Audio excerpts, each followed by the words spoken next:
महाल परिसरात विश्व हिंदू परिषद व बजरंग दलाच्या कार्यकर्त्यांनी औरंगजेबाची कबर हटाव असे नारे देत आंदोलन केले। हे आंदोलन करताना त्यांनी गवताच्या पेंड्या असलेली प्रतिकात्मक कबर त्या ठिकाणी जाळली। यानंतर गणेशपेठ पोलिसांनी आंदोलकांवर अपराध क्रमांक 114/2025 नुसार भारतीय न्याय संहिता 299 37(1) व 3 सह 135 महाराष्ट्र पोलीस कायदा अन्वये गुन्हा दाखल केला। दुपारी 3:09 हा गुन्हा दाखल झाला। यानंतर सायंकाळी एक अफवा अशी पसरवली गेली की सकाळच्या आंदोलनात जी प्रतिकात्मक कबर जाळली त्याच्या कापडावर धार्मिक मजकूर होता। अत्तरोळमधील नमाज आटोपून 200 ते 250 चा जमाव हा त्या ठिकाणी तयार झाला आणि नारे देऊ लागला। याच लोकांनी आग लावून टाकू असे हिंसक बोलणे प्रारंभ केल्याने पोलिसांनी त्या ठिकाणी बळाचा वापर केला। यापूर्वी बजरंग दलाच्या कार्यकर्त्यांविरुद्ध तक्रार द्यायची आहे अशी मागणी करण्यात आल्याने त्यांना गणेशपेठ पोलीस ठाण्यामध्ये आमंत्रित करण्यात आलं। त्यांची तक्रार ऐकून घेण्यात आली। एकीकडे पोलिसांची कारवाई सुरू असताना दुसरीकडे हंसापुरी भागामध्ये 200 ते 300 लोक हातात काठ्या घेऊन दगडफेक करू लागले। त्यांच्या तोंडावर फडके बांधले होते। या घटनेत 12 दुचाकींचे नुकसान झाले आहे। या घटनेमध्ये काही लोकांवर घातक शस्त्राने हल्ला करण्यात आलेला आहे। तिसरी घटना भालदारपुरा भागात सायंकाळी 7:30 वाजता झाली। 80 ते 100 लोकांचा करीब हुई। त्यांनी पोलिसांवर हल्ला केला, त्यामुळे अश्रूपूर सौम्य बळाचा वापर करावा लागला। या घटनेत 2 जेसीबी व काही 4 पुलिस को बल प्रयोग करना पड़ा। आली। या संपूर्ण घटनेमध्ये पर कई वाहनों को आग लगाया गया। जखमी झाले आहेत, ज्यामध्ये 3 उपायुक्त दर्जाचे पोलीस आहेत, त्यातल्या एका घायल हुए हैं। कुऱ्हाडीने सीपी रैंक के हल्ला करण्यात आलेला घायल हुए हैं। एकूण 3 रैंक के अधिकारियों पर भी हमला हुआ है। 5 आम नागरिक भी इस घटना में हुए हैं। त्यातला एक आईसीयूत आहे। एकूण इसमें 3 गुन्हे का उपचार करने के बाद छोड़ दिया गया।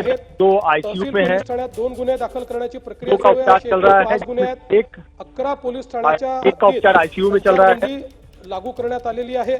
एंट्री पॉइंट वर नाकाबंदी या तहसील कोतवाली प्रभावित क्षेत्र में संचारबंदी लागू की गई है। नगर सक्करदरा नंदनवन इमामबाड़ा यशोधरा नगर कपिलनगर या ठाण्यांचा समावेश आहे। रखी जा रही है। जांच करने के बाद वाहनों को छोड़ा जा रहा है। या ठिकाणी तैनात करण्यात आलेले आहेत।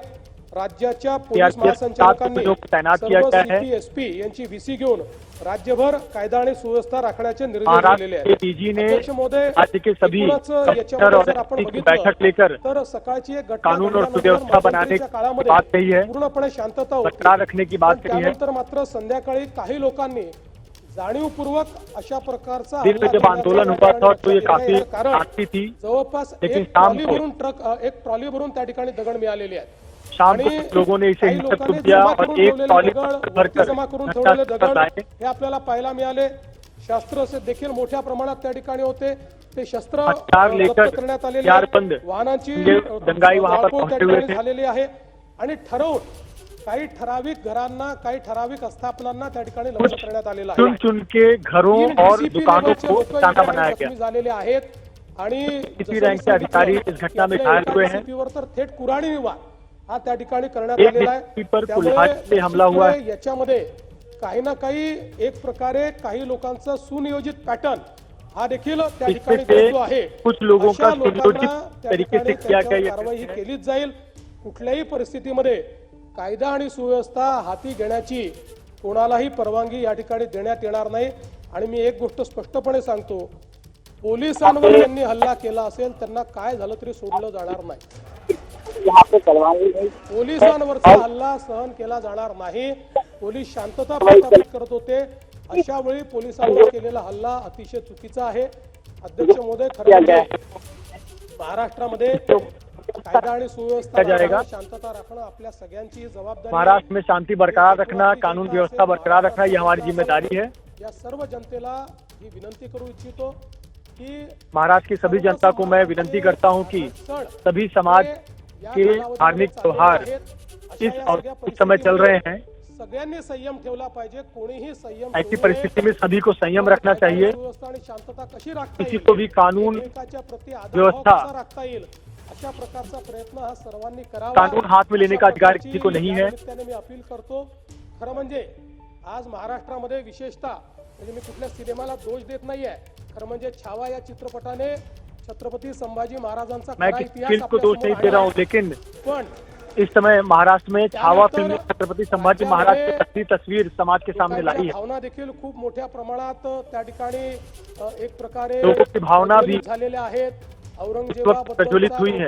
राग आहे, औरंगजेब तो के रागही मामले में मोठ्या प्रमाणात औरंगजेब को लेकर जो बाहेर गुस्सा है या सगळ्या वो गोष्टी भी सामने आ रहा है। तरी मला असं वाटतं की महाराष्ट्रात कायदा आणि सुव्यवस्था राखणं ये अत्यंत चीजें भी सामने महत्त्वाचं है, आहे. लेकिन त्यामुळे सर्वांनी संयम बाळगला पाहिजे.